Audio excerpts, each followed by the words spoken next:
c'est avec un sentiment fleuri, printanier, que je vous accueille. J'espère que nous allons passer une soirée parfumée. Une soirée qui se vit au niveau de la sève,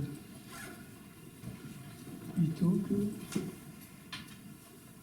que de se vivre uniquement au niveau des fleurs qui tombent à l'automne et qui se recyclent dans l'hiver. Bien, alors, il semble que la paix se soit endormie et elle demande à être réveillée. Alors, qu'est-ce que c'est ne pas être en paix? C'est quoi? On va essayer de voir un peu. Qu'est-ce que c'est ne pas être en paix? Être en conflit. Être en conflit. Alors, les conflits entre soi et soi et les autres. Hein, ça va ensemble. Ensuite, qu'est-ce que c'est être en guerre ou être en conflit? C'est quoi? Être tendu. Oui. Tendu, ça veut dire? Colère. En colère, ça veut dire? Tendu, pour vous? Une tension dans le corps. Une tension dans le corps. C'est important, ça fait partie des symptômes du thermomètre que l'on va pouvoir utiliser pour vérifier si notre corps est fluide, s'il a une énergie simple ou si je résiste, si je combats, si je ne suis pas naturel. Alors quoi d'autre? Quels sont les autres symptômes? Quand on est en guerre avec soi-même, qu'est-ce qu'on utilise comme méthode, comme outil? Le rejet. Rejet. Rejet. Comment? On pense beaucoup. Hein? Donc, il nous faut un prétexte, il nous faut un moyen pour être en guerre, pour être en conflit, c'est la pensée.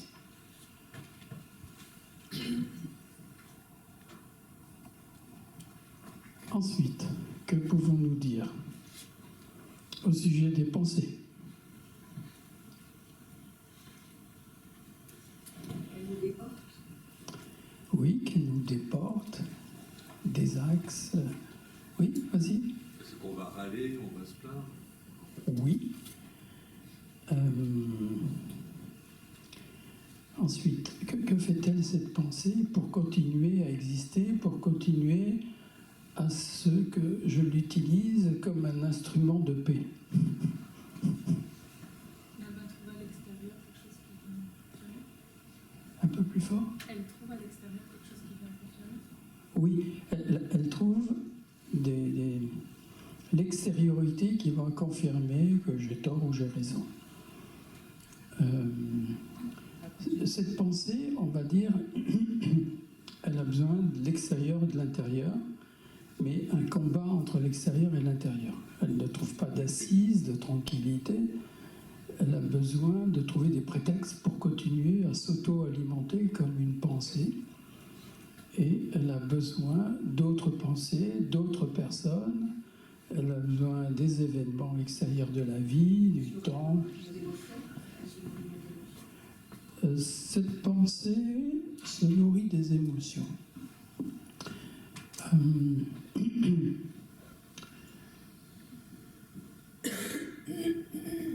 ne se nourrit pas tout à fait des émotions, puisque les émotions sont l'expression de la sève avant qu'elles deviennent une forme, avant que je pense. Donc les émotions arrivent avant la pensée. Néanmoins, certaines pensées me disent que j'ai des émotions, mais ces émotions lues par cette pensée-là créent un immense conflit à l'intérieur de moi. Elles certifient que les émotions que je vis sont véritables. Et ces émotions, la pensée, pour qu'elle continue à penser que j'ai un problème avec mes émotions, il lui faut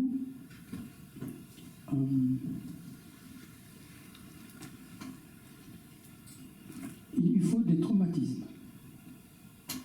Cette pensée, pour continuer à penser que j'ai un problème avec moi-même et avec les autres et avec mes émotions, cette pensée est alimentée, auto-alimentée par des traumatismes. Elle est engendrée par le passé et elle a besoin d'un faux futur, d'un faux passé et d'un faux futur. Alors on y reviendra plus doucement.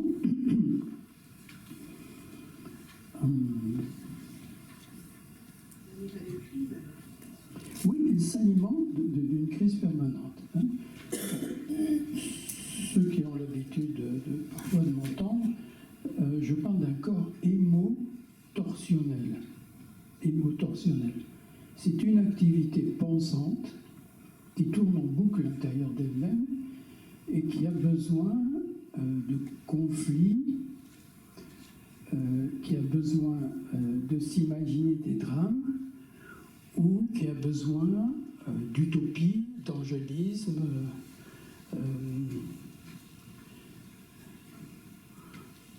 cette pensée, ce corps émotorsionnel,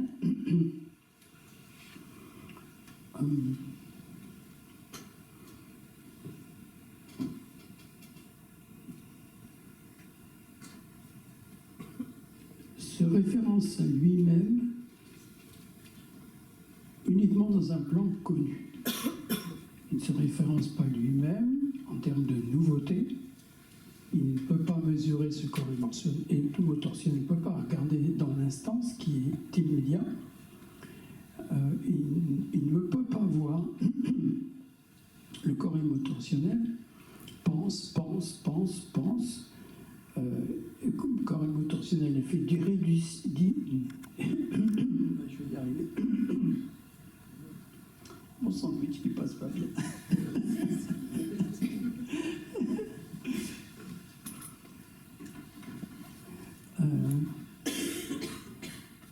Pour le corps émotorsionnel, c'est un système savant. C'est un système qui connaît beaucoup de choses.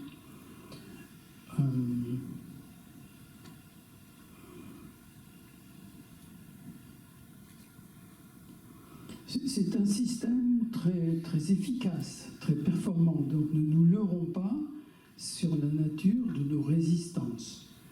Comment je continue à être en conflit avec moi-même. C'est un système qui est très rapide, mais c'est un système qui est vraiment, qui ne peut s'exprimer que dans le connu, dans ce que je connais et dans ce que je projette.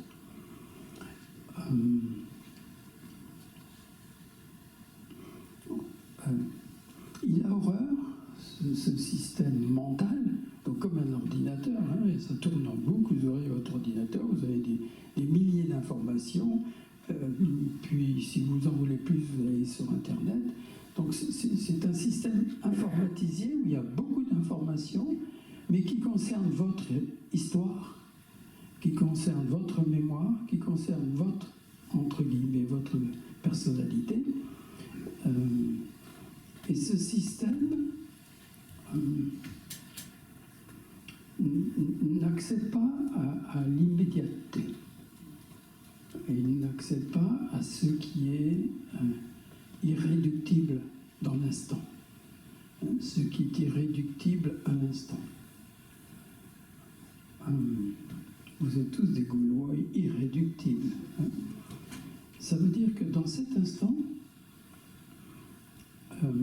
si je vis dans une qualité d'expérience qui sort de mon schéma émotorsionnel, si je vis une qualité d'expérience qui ne combat pas les pensées, qui ne lutte pas contre les pensées,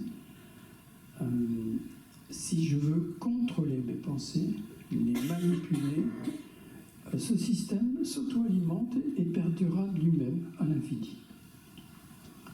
Donc, une petite astuce pour commencer à faire ami-ami avec ses pensées, c'est de pouvoir trouver un moment en nous-mêmes, un instant irréductible, où je peux être présent mais vraiment à l'essence de ce que je suis. La sève est présente dans les couleurs, supposons dans le parfum, elle est présente dans la tige, elle est présente dans les feuilles, elle est présente dans les différentes variations, dans toutes ces différences. Cette sève construit, alors dans la nature, elle se construit ses racines, elle fabrique la forme, tous les systèmes d'irrigation, de nourriture, elle se fabrique la photosynthèse pour être nourrie avec le soleil et avec la terre. Lorsque je commence à ne plus réagir contre les pensées, je n'aime pas, je ne devrais pas penser ceci, je regrette de penser cela, et pourquoi je pense tout le temps. Pendant que je réfléchis de cette façon-là, ça paraît très logique. Mais en réalité, quand je pense comme ça, la feuille est en train de tomber par terre. Ma pensée est déjà en train de tomber. Mais je ne perçois pas, je crois que c'est vrai. Je ne vois pas la discontinuité entre ma conscience et la pensée. Je donne une fausse continuité. Ce qui est irréductible, c'est d'avoir cette qualité de sève, prenant conscience d'être elle-même, son auto-transformation à travers les différentes couches, à travers les différentes formes, à travers les différentes couleurs, pour apparaître, pour savoir qu'elle est la sève partout. Donc la conscience est consciente d'elle-même partout. Elle veille en elle-même partout. Lorsque je ne combats plus contre mes pensées, lorsque j'aime penser, il y a un moment, il va falloir découvrir que l'on peut aimer penser. Mais pour ça, il y a tout un travail à faire pour redevenir cette sève. Si vous ne considérez pas la sève, vous serez identifié à cette partie-là, ce pétale-là, ceci. Mais vous n'irez pas au centre de vous-même. Vous dormirez à l'intérieur de vous et votre vie sera un cauchemar. Vous ferez des rêves tous les jours, de conflits, de batailles insensées, mais il n'y aura pas le sentiment que la paix vraiment dort à l'intérieur de vous. Et c'est vous qui devez la réveiller. Et c'est là toute l'activité de notre sensibilité humaine, de porter notre attention sur cette qualité profonde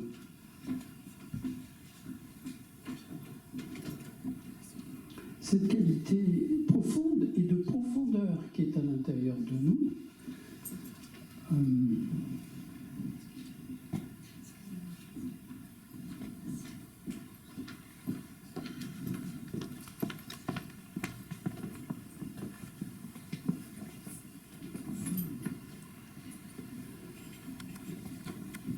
Accéder à la qualité sève, c'est accéder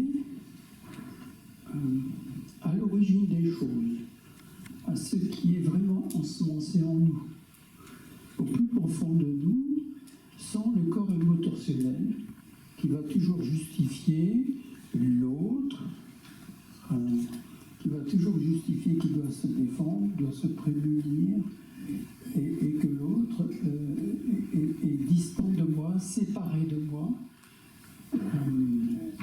Et je ne trouve pas le calme. Ni le calme entre deux pensées, ni le calme lorsque je m'endors, ni le calme lorsque je me réveille. Je ne sens pas comment peuvent apparaître les pensées. Les pensées me définissent, et je pense que c'est ça, moi. Si je vous appelle, vous me dites votre prénom, qu'est-ce que c'est un prénom? Qu'est-ce que c'est? Oui, c'est quelques notes de musique, votre prénom. Les langues humaines, c'est quelques notes de musique. On apprend les langues en chantant.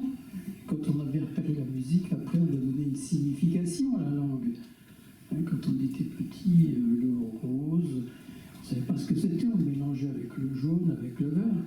Puis au bout d'un moment, il a fallu répéter, jusqu'à ce qu'on structure une image mentale du rose, du vert, et une image mentale de mon prénom, de mon nom de famille. Et ceci me définit, et je trouve ça tout à fait normal.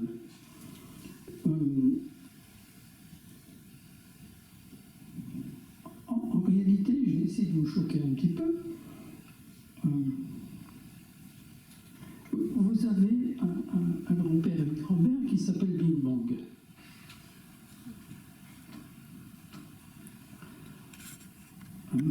De cet instant que l'on nomme Bing Bang, mais quand on vit dans la qualité de la sève, on est avant le Bing Bang. Hein, mais de cet instant, Bing Bang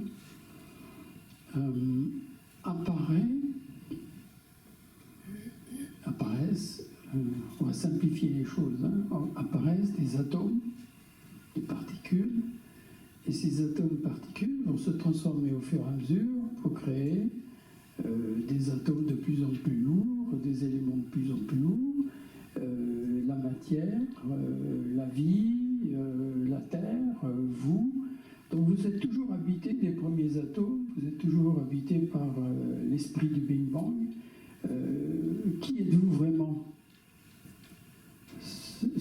Il y a un moment où vous allez sortir, quand vous êtes à l'essence de la découverte entre la pensée réfléchie, analytique, structurée et la pensée naissante, vous allez découvrir ce qui surgit immédiatement en vous. Vous sentez que vous êtes le Big Bang, les quelques atomes. Vous êtes présent partout, simultanément, dans toutes les directions. Et il n'y a que vous, quelles que soient les différentes formes, les différentes couleurs. Vous êtes la sève partout. La sève ne veut pas être autre chose qu'elle-même, quelles que soient ses manifestations. À ce moment-là, eh bien, on commence à découvrir ce que c'est que la paix. Parce que quand je ne sais pas que c'est mon origine, cette origine atomique, Big Bang et avant le Big Bang, lorsque je n'en fais pas l'expérience, je suis automatiquement en conflit parce que je vais défendre ma forme, je vais défendre mes idées, je vais défendre mes pensées, je vais défendre ma vision du monde, je vais défendre ma différence. Mais ceci est une illusion. Cette identification à la forme, au corps émotionnel, est une illusion. Et cette pensée ne vous amènera pas à la paix. Cette pensée n'est pas le chemin de l'existence pure. Cette pensée appellera toujours des conflits, des traumatismes. Elle appellera la répétition du connu. Est-il possible de ressentir le moment où je suis avant les pensées, identifié à mon corps émotionnel, hein, vous avez bien compris, c'est clair jusque-là, à partir du moment où je découvre à l'intérieur de moi que je peux avoir un autre rapport avec mes pensées qu'un combat permanent, qu'un conflit permanent, ou une fausse interprétation du monde.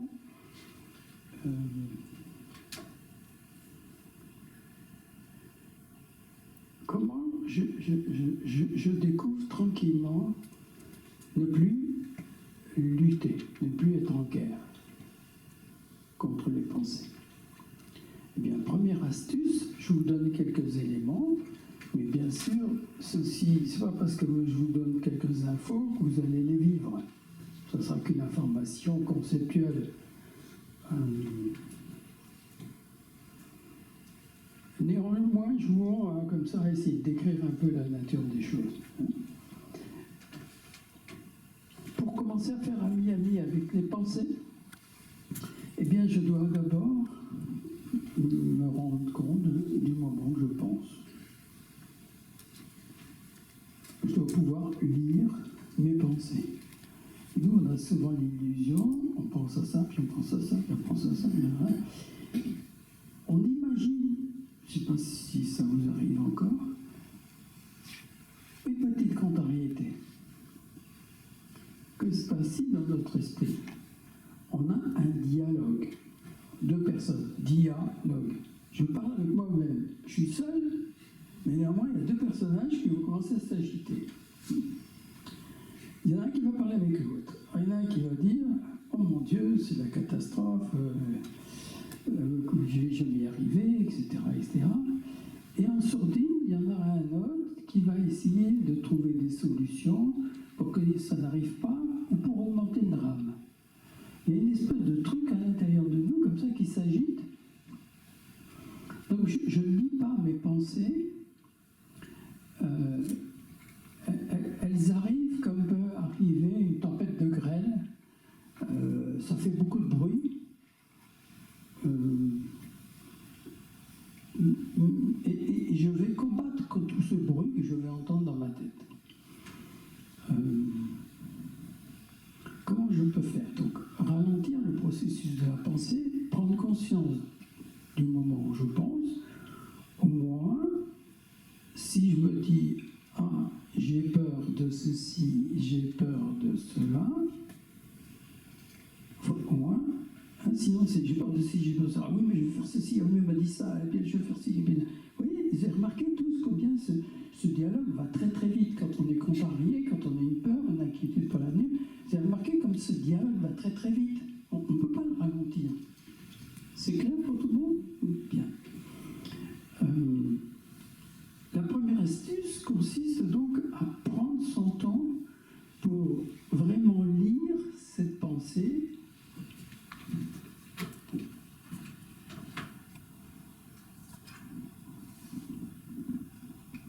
Alors que ce soit des pensées entre guillemets positives ou négatives, c'est le même principe. Tant qu'il n'y a pas la connaissance du processus pensant, tant que vous n'êtes pas la selle, c'est le même principe. Je vais prendre une pensée un peu commune.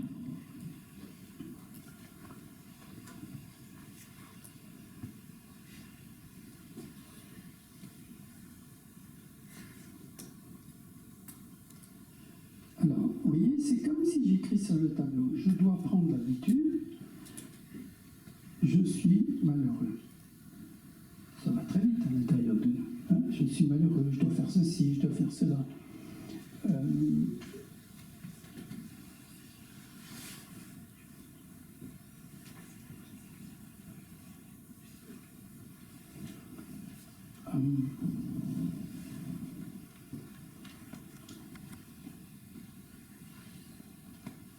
Je vais prendre cette première pensée, puis je vais en prendre une autre, puis après on va essayer de la décomposer.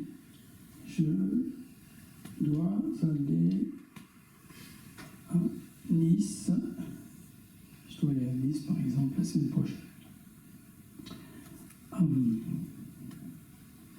Quand vous dites je dois aller à Nice, je dois aller à mon travail, je dois faire ceci, je dois m'occuper de mes enfants, j'ai des corvées à faire. Vous voyez, il faut que vous preniez conscience que ce trajet-là, il y a un point A et il y a un point B. Et ce trajet-là se fait à toute vitesse, instantanément. Je dois faire ceci, je dois faire cela.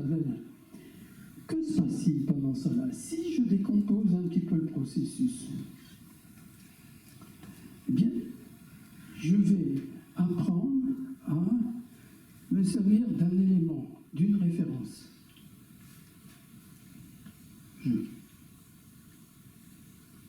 Quoi que vous disiez, c'est toujours je qui va faire l'expérience de aller à Nice. Je sera toujours je, suis malheureux, mais je est toujours là. Si je ne prends pas conscience de ça, je vais toujours être prisonnier d'un point A à un point B, et je vais utiliser ces pensées, elles vont aller à toute vitesse. Je ne vais pas avoir la conscience de ma conscience qui va être dans la connaissance d'un parcours. Quand vous allez de point A à point B, vous allez à Nice, ça va très vite. Je dois aller à Nice 3 secondes.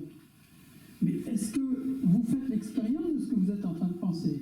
Faire l'expérience de ce que vous êtes en train de penser, ça signifierait aller à Nice, à pied. Et voyager dans la pensée, comme si vous alliez à la découverte du territoire. Si vous n'allez pas à la découverte du territoire, vous utilisez la pensée « je vais à Nice », ça va très vite, et vous pensez penser que c'est comme ça, je suis malheureux, je vais m'éveiller, je vais faire ceci, je vais faire cela. C'est des pensées, mais vous ne faites pas l'expérience des pensées. Vous ne faites pas l'expérience du trajet. Vous allez très vite d'un point A à un point B, mais vous n'avez rien appris, vous n'avez rien compris. Et vous n'avez pas ressenti, vous n'avez pas vécu ce que vous avez pensé. Quand vous dites « je suis malheureux », si vous ne faites pas attention, ben vous ne faites pas l'expérience de ce que c'est que d'être malheureux. Vous allez dire « je suis malheureux », ah non, et puis c'est de la faute de l'autre, et puis baba, baba, baba, baba, baba. Vous ne faites pas l'expérience de votre pensée.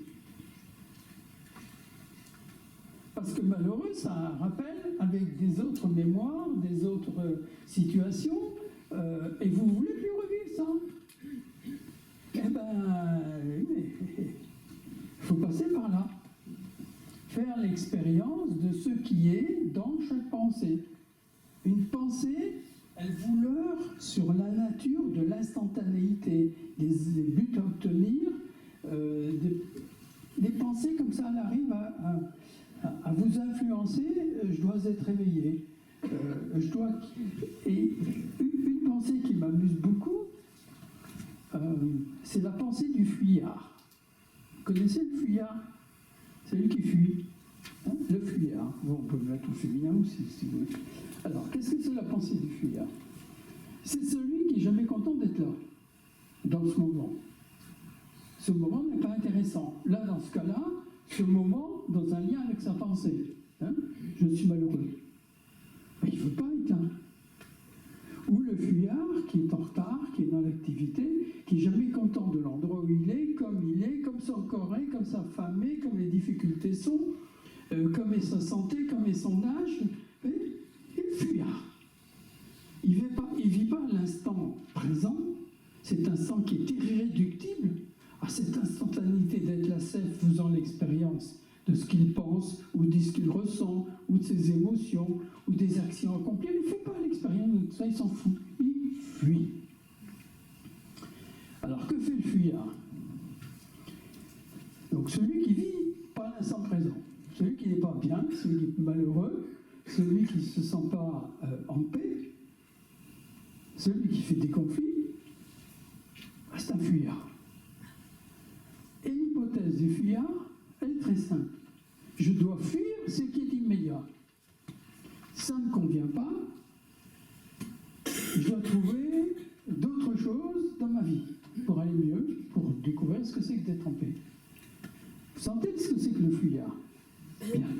Alors le fuyard, il a des hypothèses mentales, donc des stratégies, des tours de magie, des hypothèses pour s'inventer un futur. Donc, je ne veux pas vivre ce que j'ai. Alors, je vous taquine, hein, la pensée d'éveil. Plus tard, je serai éveillé. Ça paraît très, très logique. Hein. Plus tard, j'aurai de l'argent. Plus tard, je serai éveillé. Plus tard, j'aurai une copine. Plus tard, j'aurai un bon boulot. Bon, toujours plus tard. Donc, qu'est-ce qu'il fait en disant ça? Mais il ne prend pas conscience du plus tard. Il part à toute vitesse dans le futur. Alors, supposons, je suis dans le présent, et il se dit, j'irai mieux quand je serai là-bas. D'accord? Quand je suis arrivé, quand je serai riche, quand j'aurai une bonne santé, quand c'est... Ok, là, hein? Donc, le fuyard vers le futur.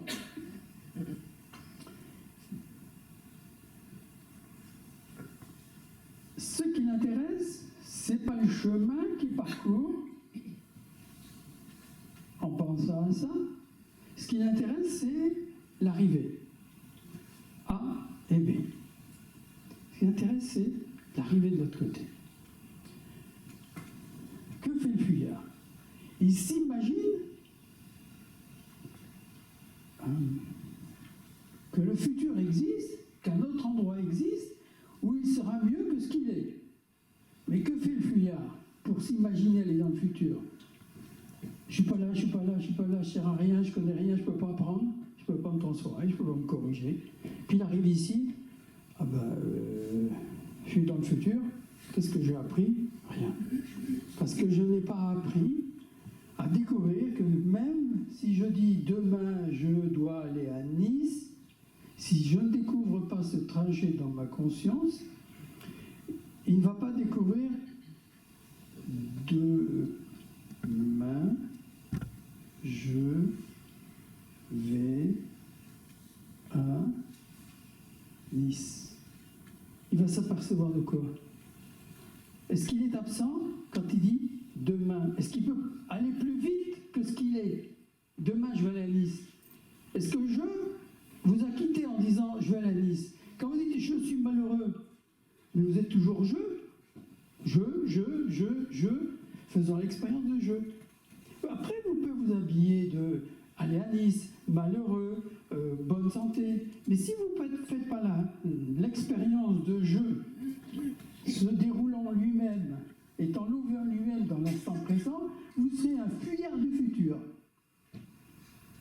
Vous imaginerez toujours des choses possibles plus loin, dans un autre moment, dans un autre endroit, et cet investissement, vous lui donnerez tout le crédit, vous remettrez votre vie à ce fuyard. Il ne peut pas. Personne ne peut aller plus loin de lui-même d'une seconde. Vous ne pouvez pas aller plus loin que vous-même d'une seconde, d'un millimètre. Vous ne pouvez pas utiliser un autre temps que le temps de votre conscience. Que fait le fuyard du passé? Pourquoi je fuis l'instant présent? Pourquoi? Pour aller dans le connu. Comment? Pour aller dans le connu.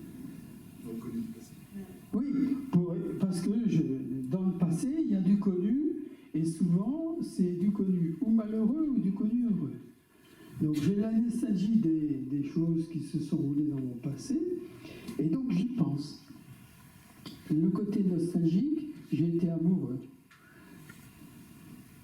J'ai été. Ça suppose que je suis plus.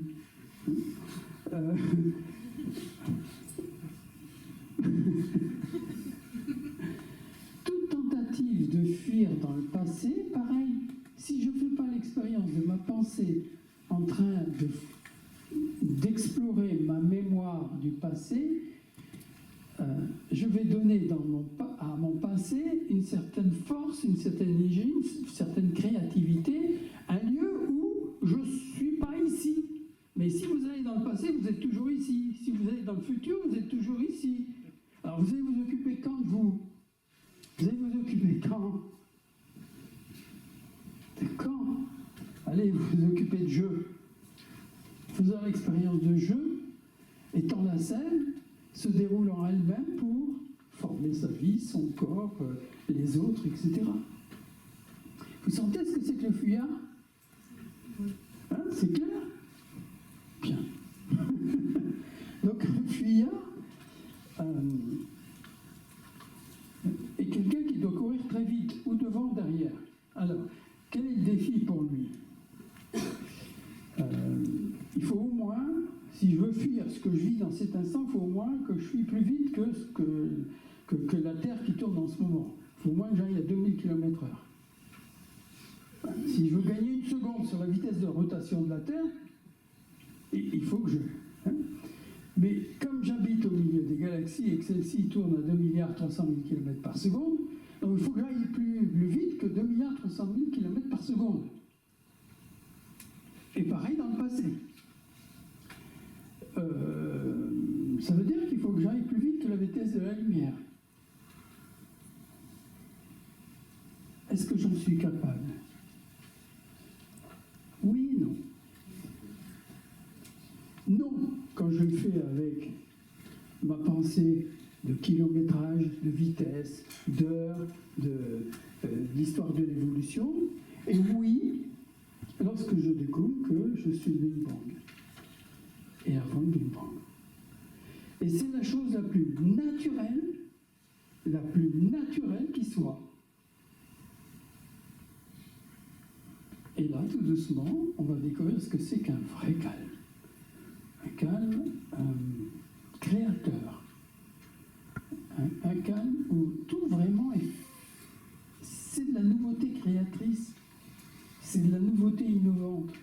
Et tout ce que je vais ressentir à ce moment-là, qui va pulser, les idées qui sortent comme ça de l'infiniment petit, de ce petit interstice entre le passé et le futur, de cet irréductible présent, de cet irréversible présent, je vais ressentir dans cet infiniment petit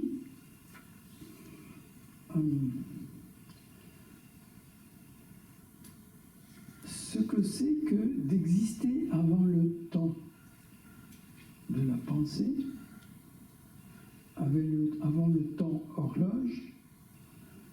Je vais découvrir que je suis avant la notion d'espace.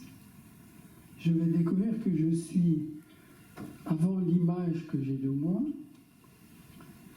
Et sur ces bases, je vais découvrir que c'est plus la peine de faire la guerre avec les uns et les autres.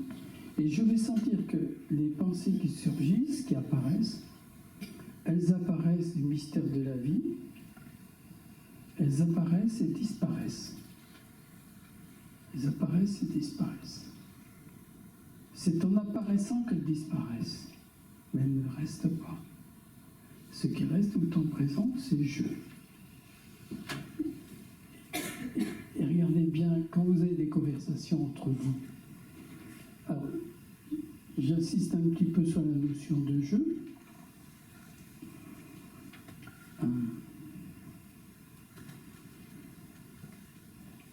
Je est une présence. C'est présent à l'intérieur de nous. Vous ne pouvez pas exister. Rien ne peut exister s'il n'y a pas cette vie qui donne, qui a donné le Big Bang, qui a permis la création de toutes ces planètes et toutes les choses qui existent.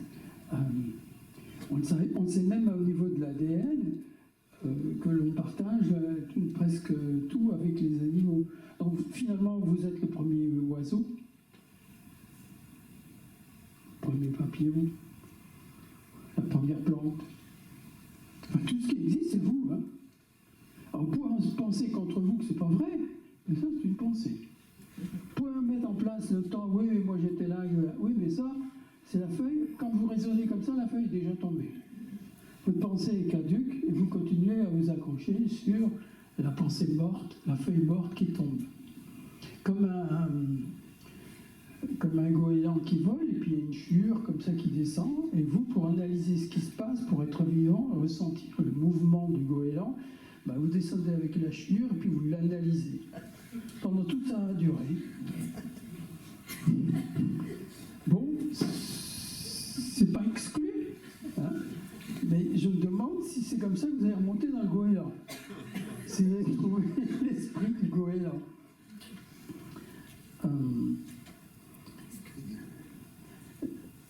Observons combien on peut être amusant.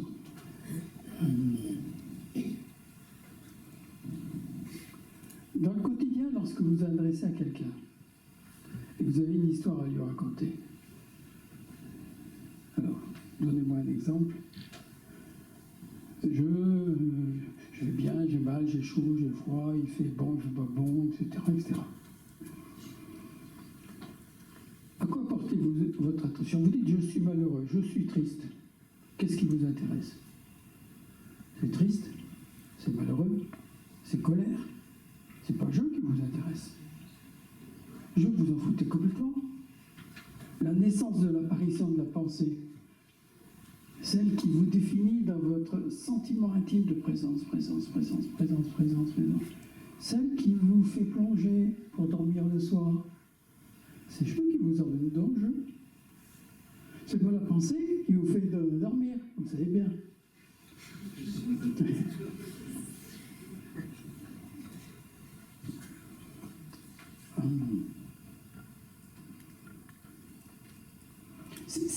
C'est je qui vous attire profondément. Alors, revenons. Ça peut être elle aussi, elle m'énerve. Oui, elle m'énerve, mais qui c'est qui dit elle m'énerve? Mais si tu ne portes pas ton attention sur je, tu vas dire elle. Puis elle, tu vas aller la voir et tu vas taper dessus. Et tu continueras à faire la paix. Ce qui est important, c'est de voir dans l'instant, elle m'énerve, c'est je. C'est pas elle. C'est je ressens de l'énervement et je n'aime pas ressentir l'énervement. Et si j'aime pas ressentir l'énervement, je fais le lapsus, l'émerveillement. Oui. Et si je ne veux pas ressentir l'émerveillement d'être énervé,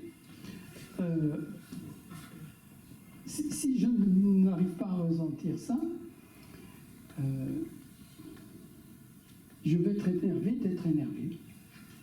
Et j'aime pas être énervé. Et si je ne le vois pas, si je dis pas je suis énervé, c'est plutôt seulement elle, je vais agir contre elle, je vais éventuellement aller à la porte, la voir le lendemain, etc., etc. Vous voyez, sans s'en rendre compte, comme ça on passe vers l'extériorité, en niant notre ressenti, en lui mettant une belle étiquette, c'est vous qui parliez d'étiquette, en mettant une belle étiquette, elle est énervante, elle énerve tout le monde, etc.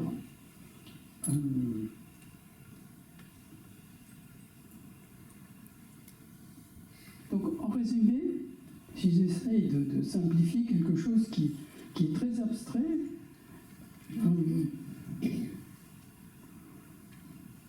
je dois commencer tout doucement par lire au moins ce que je pense. C'est la seule possibilité, enfin c'est une, après il y a plein d'astuces pédagogiques, mais il y a un minimum d'honnêteté. Sinon, on va tout de suite, elle, il, t'as tort. Ils ont tort. Ils ne devraient pas faire ceci, ils ne devraient pas faire ça. Vous regrettez de penser ce que vous pensez. Mais si vous regrettez de penser ce que vous pensez en disant que c'est de la faute des autres, vous sentez que c'est le cercle infernal. Il n'y a pas de solution possible.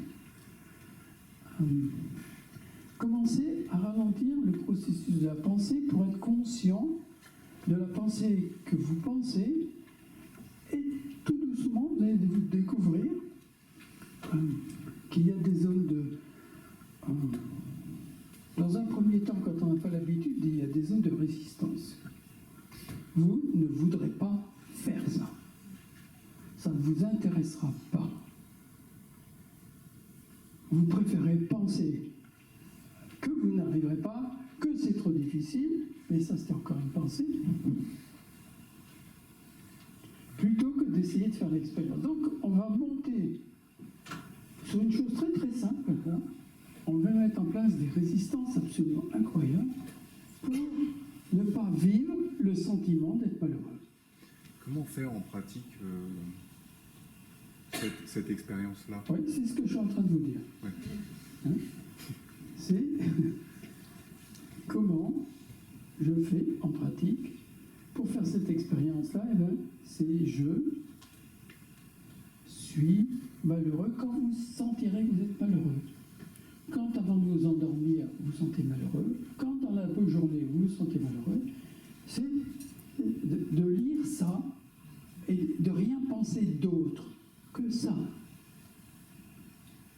Parce que si vous regrettez, si vous vous sentez coupable, si c'est de la faute des autres, tout devient compliqué. Donc comment je fais? Ça paraît très simple, mais c'est une véritable bataille de la joie. Hein, c'est une bataille de la joie, c'est la bataille de la paix qu'on mène. Hein. D'apprendre au moment où je vis certaines pensées désagréables, de les lire comme je disais comme ça. Bien sûr, il y a des techniques pour les anciens, il y a des techniques beaucoup plus affinées suivant les circonstances, il y a les 5 acceptations, etc. etc. Hein, il y a des techniques de la petite phrase qui vous permettent de descendre dans la sève de la fleur plutôt que dans la forme, plutôt que dans la feuille qui tombe. Trouvez que vous êtes un processus, un mouvement de paix, un mouvement de création, plutôt que d'être vous, en train de penser en vous, dans votre corps émotionnel, et de justifier toutes vos résistances. Donc, dans un premier temps, ralentir le processus de la pensée. Ensuite, je résume simplement, hein, vous rentrez dans votre corps, parce que si vous êtes attentif à « je suis malheureux »,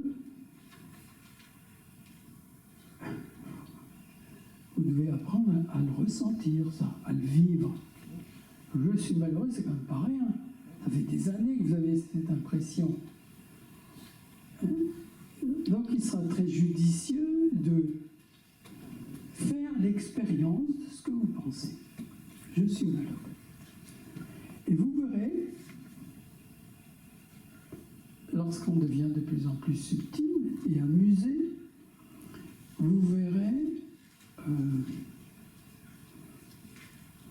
que ça fait des bobos dans le corps, à certains endroits du corps.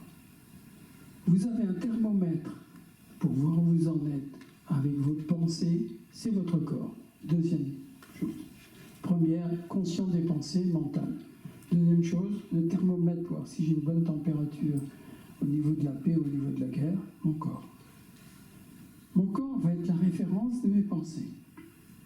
Si je suis fluide dans mes pensées, mon corps sera fluide. Si je pense sans arrêt contre moi et contre mon corps, eh bien ça va résister. On appelle ça les maladies psychosomatiques. Bien. Et là, vous allez tout doucement découvrir comment faire face à ce corps émotortionnel. Et vous allez commencer à voir qu'il n'y a pas que la conscience, au moins sur la strate mentale, conceptuelle de ce que je suis en train de me dire. Il n'y a pas que ça, c'est dans le corps. Et ensuite, quand vous aurez l'habitude de faire des jonctions avec le corps, vous allez sentir que vous allez moins penser, parce que plus vous serez dans le corps, moins vous allez penser automatiquement à toute vitesse. Vous allez trouver des espaces entre les pensées. Et en portant votre attention sur votre corps, vous allez découvrir des zones douloureuses. Et la vieille habitude de ne pas vouloir de douleur va faire que vous allez penser de nouveau ou avoir plus de mal dans votre corps. Et vous allez dire, je me casse de là, je préfère penser, je veux dormir. Non, le travail spirituel commence. Pour accéder à la source de vos pensées, il faut descendre dans les pensées, il faut descendre dans les sensations corporelles. Si je hurle, vous allez voir ce que va faire votre corps. S'il y a un serpent qui arrive dans la pièce, vous allez voir ce que va faire votre corps. Donc le corps va devenir une référence. Pas seulement une référence conceptuelle, de pouvoir être conscient des pensées que je pense, mais être conscient du ressenti de ce que mes pensées ombrageuses, obscures, provoquent sur mon corps. Et lorsque je vais découvrir ça dans mon corps, je vais découvrir pouf, pouf, pouf. Il y a des espaces entre les pensées, il y a des espaces entre les douleurs, il y a des espaces entre les souffrances. Et petit à petit, je vais découvrir ce que c'est que vivre en paix. Profondément en paix. Ce n'est pas un mot, la paix. Tout à l'heure, je vous dis, il faut réveiller la paix. Elle dort en vous. Ce n'est pas un mot. Ce n'est pas une convention sociale. Ce n'est pas seulement de ne pas se faire la guerre. C'est une activité de notre intelligence qui se plonge à l'intérieur d'elle-même et qui retrouve la source de toute chose. Elle trouve une créativité absolue. La créativité qu'il y a dans les atomes et qu'il y a avant les atomes. Sans concepts sociaux, religieux, etc. Et regardez que cette créativité, le Big Bang, ça fait des milliards de degrés de température, ça fait des catastrophes absolument incroyables, des explosions de nuages, de matière, pour fabriquer des atomes, pour fabriquer la vie. Est-ce que la vie est-elle cachée aussi là? Ben oui. Sauf si vous voulez être des non-violents. Pas de problème, vous pouvez être non-violent. C'est une belle façon de faire la guerre. La non-violence, elle est naturelle lorsqu'on découvre la source de toutes les pensées. Autrement, elle sera une idée de plus, une idée angélique, ou une idée dramatique lorsque vous constaterez que vous n'y êtes pas, et puis que ce n'est pas le bon chemin. Bien, vous sentez petit à petit, alors que retenez-vous? Comment on accède à la paix? Ralentir les pensées. Ralentir les pensées. Être moins conscient. Par exemple, ralentir ma pensée. Je dois faire l'expérience de ce que je pense. Si je ne fais pas l'expérience, je vais d'un point A à un point B, comme si je vais à Nice, et je ne fais pas l'expérience de ce que je vis. Ensuite, qu'est-ce que je fais comme petite astuce? Je rentre dans le corps et je ressens exactement l'énergie circuler et les douleurs.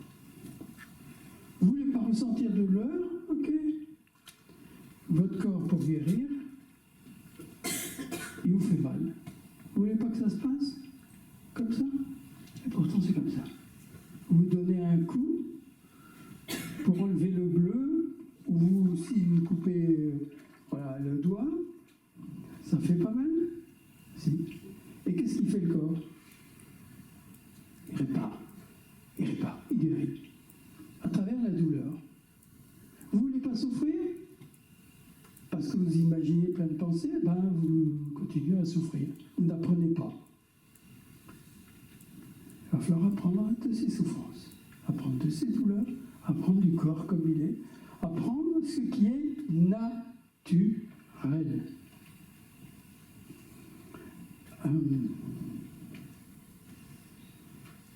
Est-ce que ces fleurs pensent? Non. Est-ce que la Terre, elle pense psychologiquement comme vous? Non. Vous habitez dans un endroit, dans une planète où rien ne pense, sauf les êtres humains. La nature ne pense pas. Rien ne pense. Vous avez la chance de penser pour admirer cet incroyable mystère d'être vivant et de pouvoir voir la sève qui se transforme en fleurs, en parfum et en couleur. Pourquoi êtes-vous sur la Terre? Je n'ai pas d'explication. Mais ce que je peux vous dire, c'est que j'aime être sur cette terre. J'aime ardemment, intensément être vivant et de voir tous ces miracles permanents partout.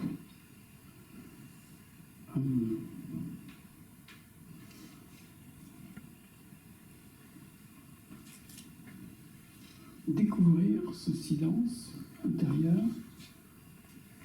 découvrir ce calme, comme lorsque vous dormez profondément et que vous sentez que vous dormez.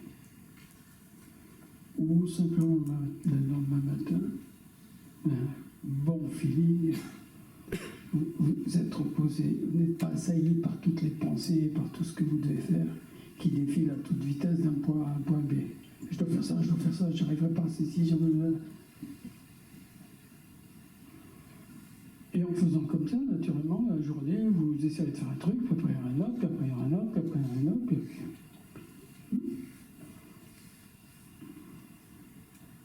L'innocence, la fraîcheur des enfants, redevenir simplement avoir des yeux qui sont en vacances. Et des oreilles qui entendent la musique de la vie, pas seulement des paroles, des langues, des français, d'italien, etc. La musique des paroles. Sur le chemin spirituel,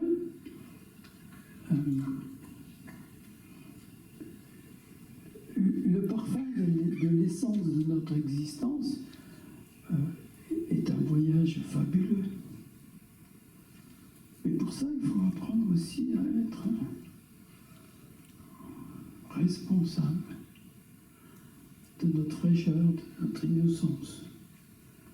Et pas tout le temps critiquer spontanément, analyser, montrer vos savoirs, montrer vos inquiétudes, dévaloriser la vie, dévaloriser tous les humains. Se servir de l'apparition de la pensée. Et petit à petit, petite cloche.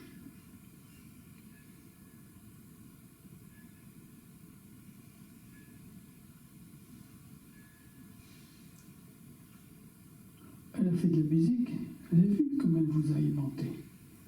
Eh bien, à l'intérieur de nous, le chemin spirituel, c'est un peu comme ça.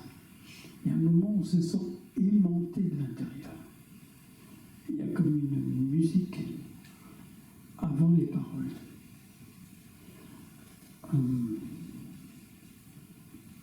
C'est un endroit en soi-même où l'on ne se donne pas d'ordre.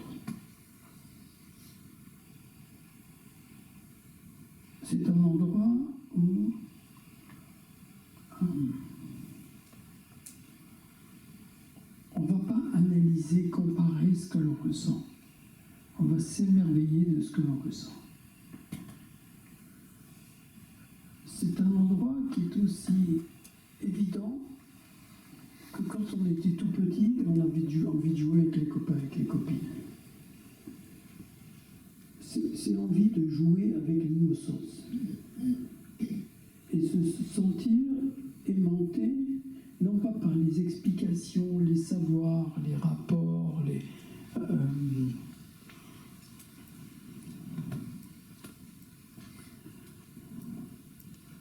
se sentir en fiançailles sans être un fuyard.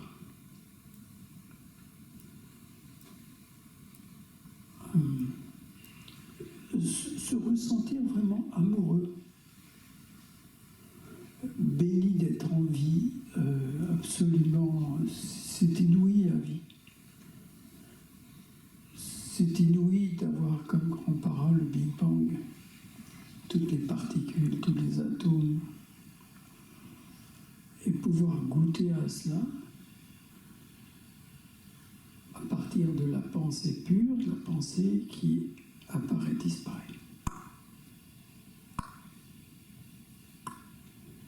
Et c'est pas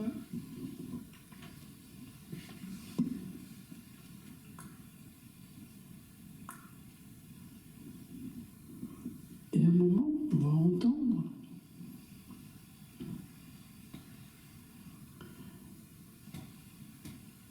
ce qui ne s'explique pas, ce qui ne se commande pas, ce qui est naturel en nous.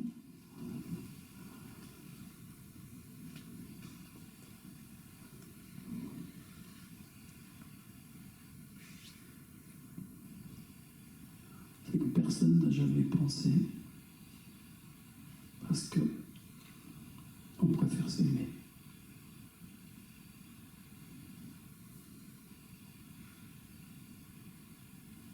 Et c'est quand on ne sait plus s'aimer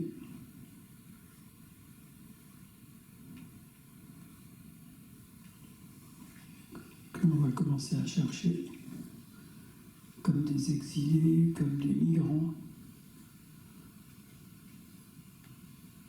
On va chercher sa famille, on va chercher un toit, un asile.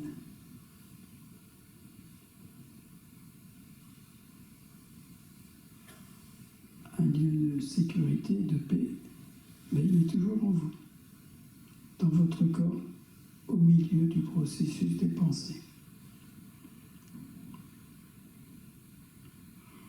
C'est ainsi que la paix s'ensemence. Elle ne s'ensemence pas dans des ordres ou dans des batailles.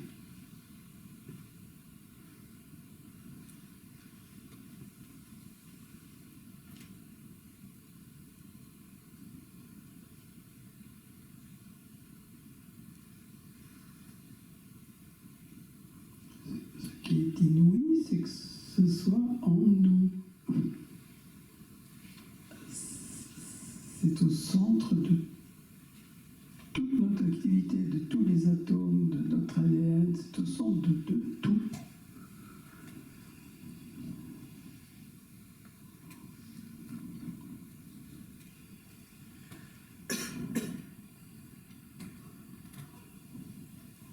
Alors, bien sûr, je vous ai fait un petit descriptif comme ça.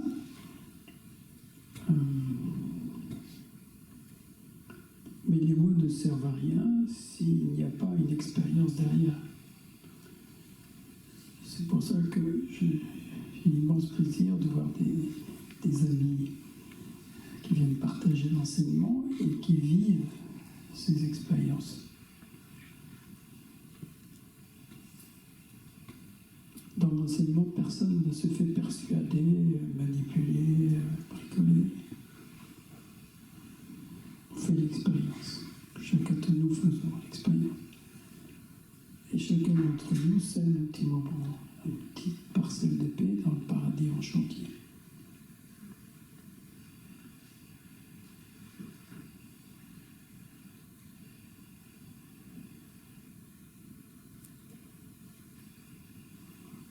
Et petit à petit, il y a une chanson, c'est aimer à en perdre la raison.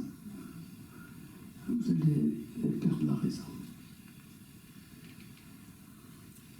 Après, c'est aimer ne savoir que dire. Ouais.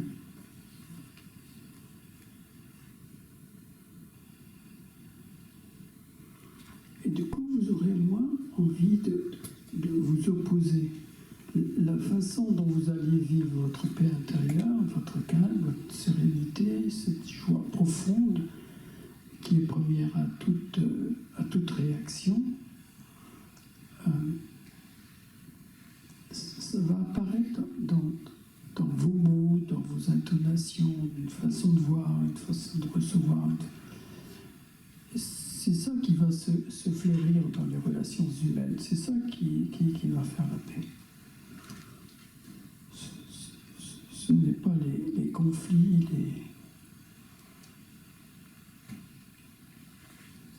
les ordres.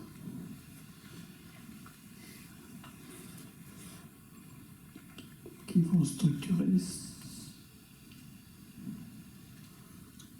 cette qualité naturelle. C'est naturel. C'est la nature même de la vie, de votre vie.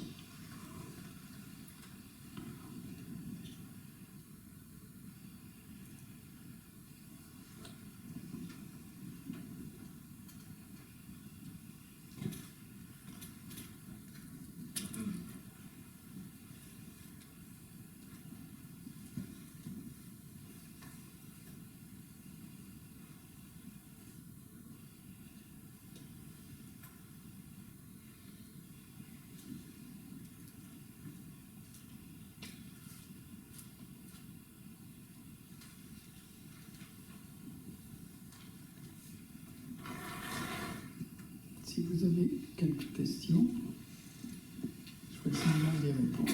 Alors. C'est l'esprit torsionnel. Ah, voilà. Pourquoi c'est torsionnel? C'est ça que je voudrais savoir. Émotorsionnel. Ouais.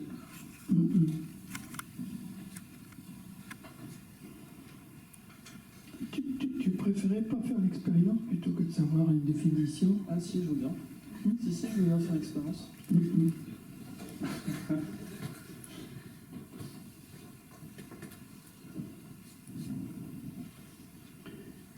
Là, qu'est-ce que je suis en train de te dire? Garde le micro, si tu veux. Ouais, si. On va essayer d'aller vers le corps émotorsionnel. Ok. Bon, là, qu'est-ce que je t'ai fait? Là, tu m'as fait... Enfin, je sais pas si c'est toi qui l'as fait, mais en tout cas, moi, j'ai posé mon... J'ai pris des notes depuis le début de ta conférence, Ouais.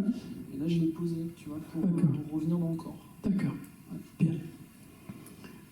Quand je te dis, plutôt que de comprendre, préfères-tu pas faire l'expérience?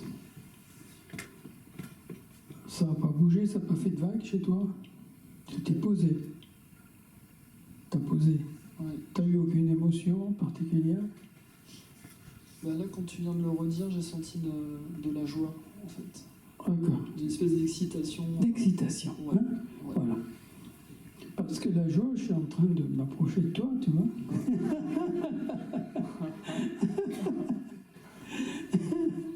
Pour essayer de te faire comprendre ce que c'est qu'un corps émotorsionnel. Mais si tu as une compagne, Non. Des copains, des vrais amis qui te bousculent? Qui me soutiennent, qui me bousculent, je sais pas. Et tu vas rester, tu vas aimer te faire soutenir comme un paralytique pendant combien de temps?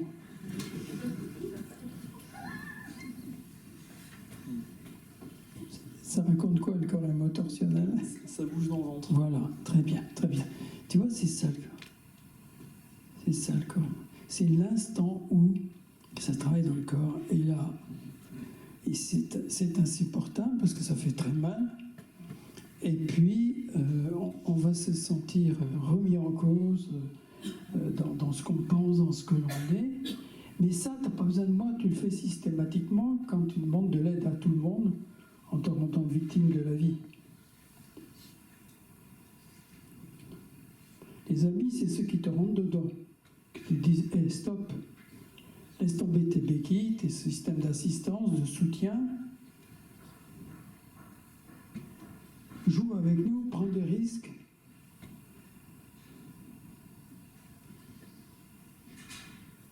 Fais l'amour.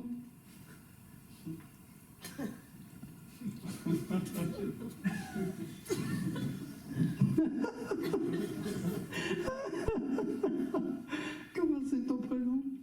Lionel. Lionel.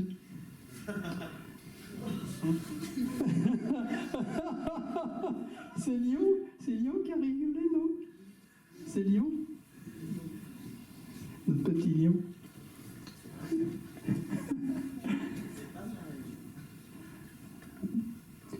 Tu commences à sentir ce que c'est qu'un corps émotionnel? Je pense que ça devrait être plus utile qu'une belle définition.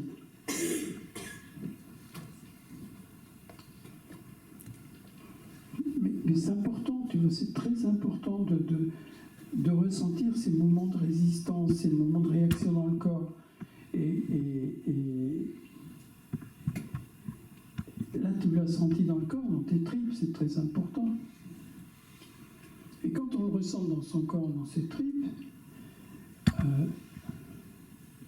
c'est qu'on accepte d'être un tueur. Un tueur du corps émotionnel. Autrement, on va se plaindre.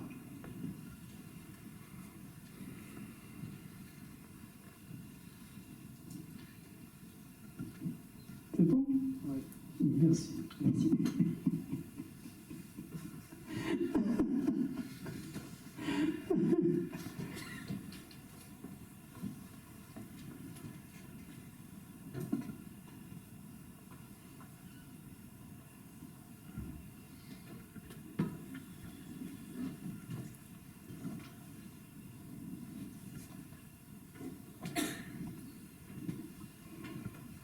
Alors, une fois que tu as fait l'expérience, on peut dire quelques mots. J'ai utilisé ce mot parce que je le trouvais joli. C'est joli, hein, un corps émotionnel.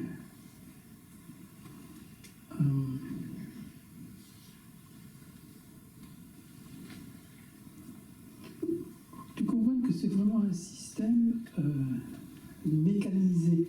C'est comme un GPS, tu sais, c'est GPS, tu veux une direction, il te l'indique, etc. Et comme le GPS, il ne reconnaît aucune route nouvelle, tout ce qui n'a pas été mis dans la carte. Tu as déjà fait l'expérience. Donc le corps émotionnel n'apprend rien de nouveau. Il a appris des trucs, il les répète. Et si on l'amène devant une nouvelle route, il te fait repartir une ancienne route.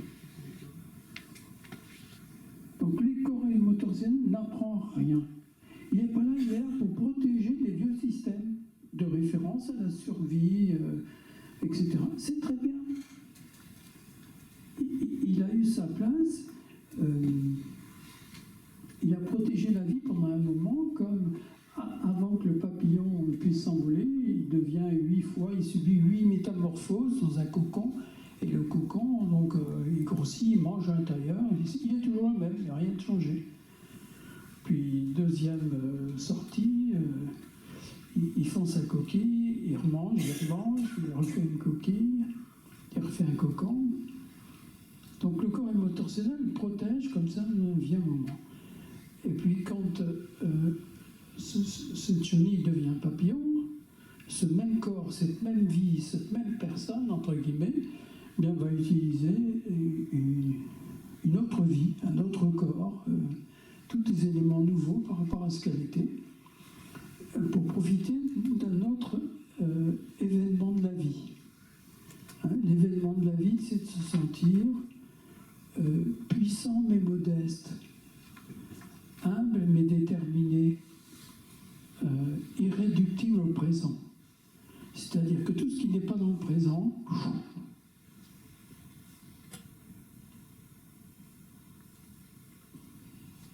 et si je me sers du passé pour me plaindre ou pour regretter, je le fais juste pour en faire l'expérience. Et après, une fois passé, une fois futur, juste pour continuer à apprendre, à rester irréductible, indestructible. Quand on est un atome, il n'y a rien qui... on ne peut pas le détruire. Le plus petit des particules, ça ne peut pas se détruire. On peut donner aussi comme un neutrino, tu vois, il passe à travers tous les instants, nous sommes bombardés, la Terre entière, les galaxies, par les neutrinos qui traversent notre corps à des vitesses presque instantanées, depuis le fin fond de l'univers, comme on dit. Donc il y a quelque chose en nous qui, depuis la naissance de l'univers, est indestructible, sera toujours indestructible. Et parasité par des virus.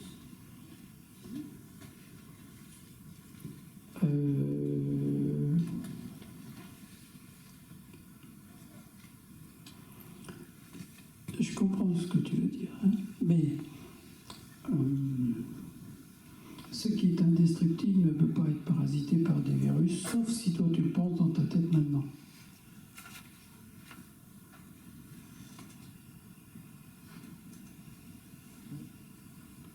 Ce qui est indestructible est indestructible.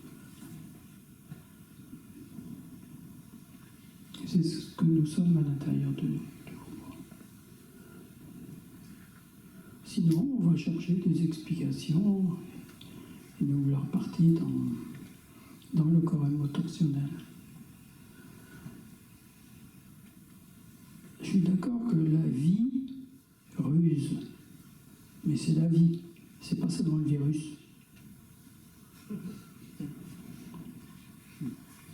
La vie s'amuse. Ça devient un virus.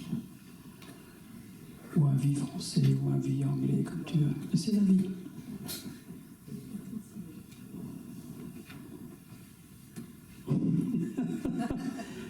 C'est bien de voir ton sourire, tu vois. Pense là, on pense pas.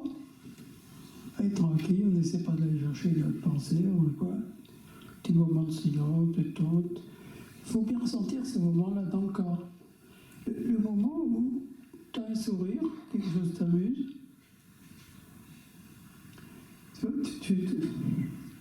On devient comme des enfants, on fait des blagues plus ou moins.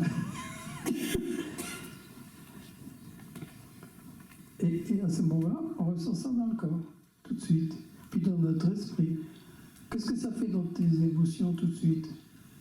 De t'amuser? Ça pétille. Ah, voilà.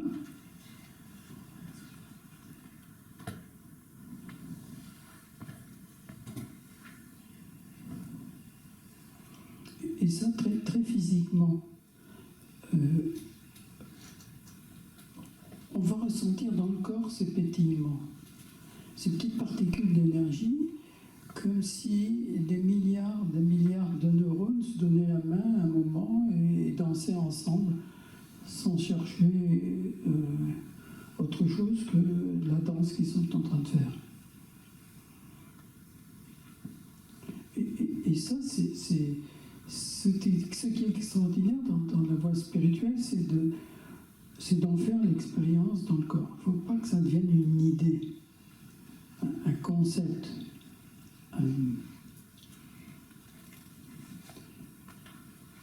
Même les idées les plus intéressantes,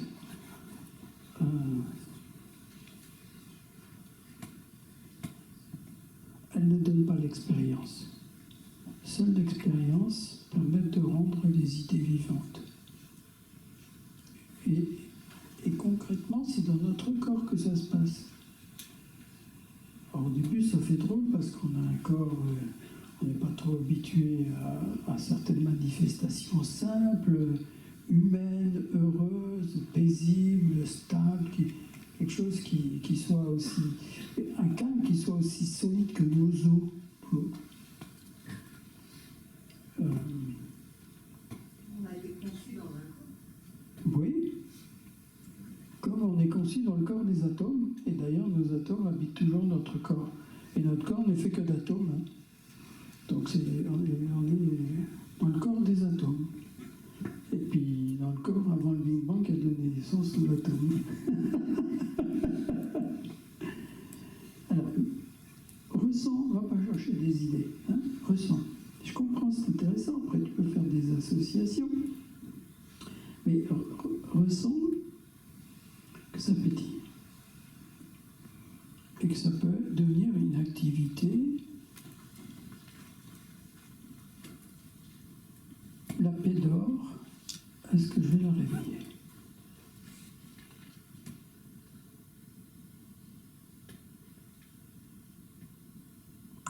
Tout de suite. Chez qui ça pétille pas dans le corps, chez qui ça gazouille pas, chez qui ça frémit pas, chez qui... Là, vous pensez à beaucoup de choses en même temps? On ne sait pas. Juste on ressent cet instant, là, tranquille.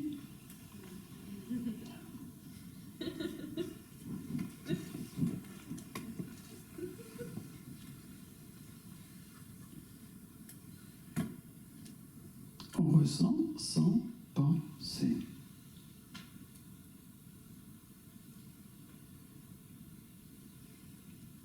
Comme les fleurs se ressentent existantes sans penser. La Terre, elle existe sans penser. Les galaxies existent sans penser. Et pourtant, elles sont existantes. Et si existantes, c'est qu'elles sont conscientes. Et une part de conscience consciente d'elles-mêmes.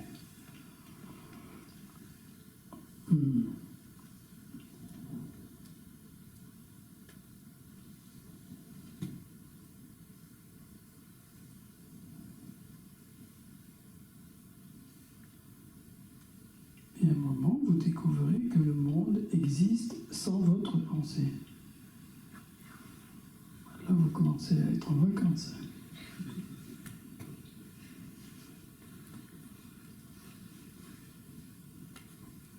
Toutes les hyper-responsabilités, toutes les culpabilités, tous les petits échecs, tous les il faut, tous les je dois.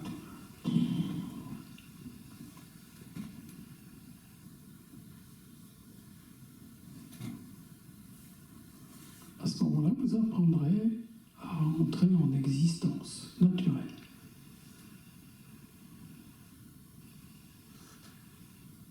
Mais d'une vie bien plus intense que celle que me permettaient les pensées. Uniquement les pensées émotionnelles. Une vie plus précise, plus sensible. Et j'allais dire même une vie plus fragile, plus vulnérable. Une vie qui a un pied dans l'imprévisible et un pied dans le connu. Un pied dans l'inconnu et un pied dans le connu. Juste à la frange, comme ça, entre le passé et le futur, entre une pensée et une autre. Mais entre la découverte et une nouvelle découverte, et les anciennes découvertes. Mais quelque chose qui s'élance vers la vie nouvelle. Vous voyez vraiment ce que c'est que la vie nouvelle. Vous ressentez que vous êtes la vie nouvelle. Et que vous n'êtes pas vieux, quel que soit votre âge. D'où l'expression vieux mais...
La paix n'est pas un mot, elle n'est pas un concept ni religieux, ni politique, ni quoi que ce soit, c'est une activité de la conscience. C'est une façon d'entrer à l'intérieur de vous dans ce que vous êtes déjà. C'est seulement... Voilà.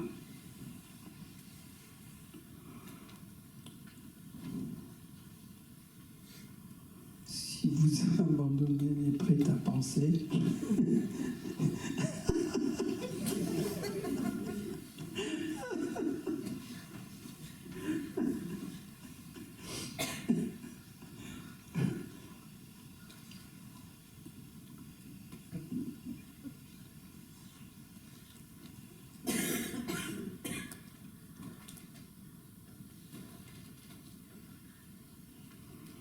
le rire aussi, hein, est une voie d'approche. Hein. J'ai inventé le rire pour me connaître et m'aimer.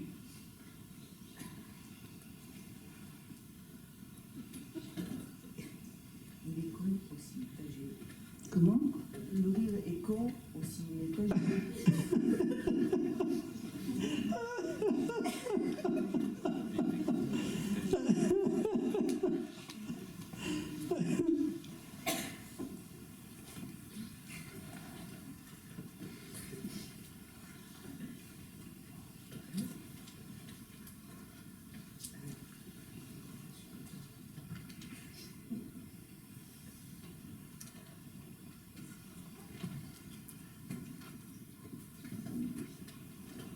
Bien. Quelle heure est-il?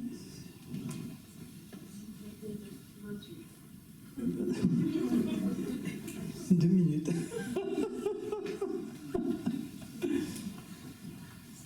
Mais là aussi, quand vous inversez les valeurs du temps mental, les valeurs de l'identification de votre corps, c'est pas que vous n'avez plus de corps après, mais c'est encore plus extraordinaire d'habiter un corps et puis d'avoir un temps. La durée d'une vie, c'est extraordinaire. Mais c'est pas une vie, la durée de la vie, c'est pas une vie endurée. Hein, c'est une vie bénie, c'est une vie d'invention, c'est une vie absolument incroyable. Vous ressentez, vous voyez toutes les merveilles vraiment du monde, tout ce qui se met en place. Tout ce que fait l'univers pour que vous soyez seulement vous dans cette vie-là, vivant, là, tout de suite. Et chacun d'entre nous, personnellement. Mais si on apprend à se poser, parce que le monde va tellement vite, Mm, mm, on est dans mm, une accélération exponentielle. oui. Là, vous allez très très vite dans une accélération exponentielle, tout de suite. Ah, oui, oui, oui. Oui, oui, mais je voulais que vous preniez conscience de la pensée que vous pensiez plutôt que... Vous voyez, sinon vous dites, bah oui, mais le monde, bah, ça n'existe pas, le monde, il va trop vite, pas assez vite. Mais vous n'êtes jamais dehors. On est toujours à l'intérieur de notre esprit. Depuis le Big Bang, alors, ça fait une paire d'années quand même. Il y a quelque chose d'intemporel qui nous habite. Il y a quelque chose qui va bien plus loin que ce que peut mettre en place le monde. Il va vite, mais le monde, vous allez plus vite, vous allez moins vite, non? Vous allez bouger de votre chaise, non? Alors vous vous occupez de vos pensées ou vous vous occupez de votre corps? Parce que là, vous êtes occupé de vos pensées.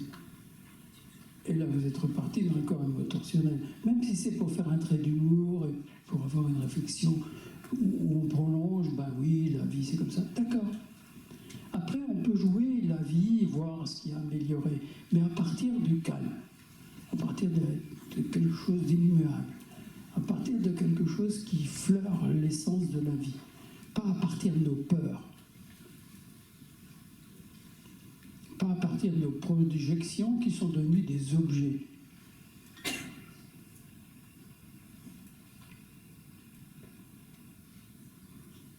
La paix, c'est vous, c'est moi, c'est toutes les choses qui existent. Elles sont la paix, elles n'ont pas d'autre émanation. La paix, la joie et la pure inventivité. sens absolu.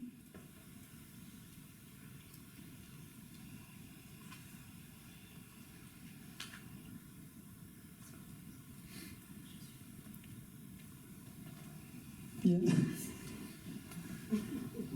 Merci de nous avoir invités à passer cette soirée.